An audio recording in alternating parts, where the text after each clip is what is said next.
Hello guys, welcome back to my YouTube channel. In today's video, I'm going to show you how to convert MOV to MP4. So all you need to do is head over to the start menu on your computer and then just search for Microsoft Store. Click on the Microsoft Store app, and in the search box at the top, just type in VLC player and hit enter. Then from here, on the left side, click on VLC and you will need to go ahead and install the VLC media player to your computer. Once you do have this installed, simply head over to your start menu, search for VLC Media Player, and then open up the application. Once you are running VLC Media Player, click on Media in the top left hand side, click on Convert and Save, and then from here, you can just add your MOV file. So to do this, click on the Add button like so, and from your files, locate your MOV file.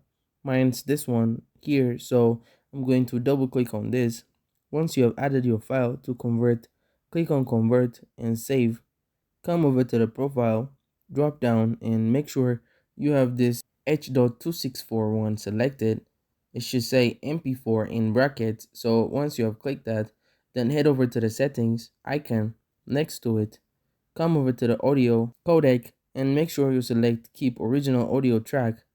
This is going to greatly improve your audio quality. Then we can click on save, come down to destination file and hit browse, and then just select the folder of where you want to save this new MP4 file. I'm going to save it to my desktop. You can give your file name, but just make sure at the end, at the file name, you change this to the extension of MP4. Make sure the file type is set to MP4 down here as well. And then you can go ahead and click save. And finally, click the start button to convert your file. And just like that, we have now converted our MOV file to MP4 format. Thank you guys for watching this video. If this video was helpful, don't forget to like and subscribe to my YouTube channel.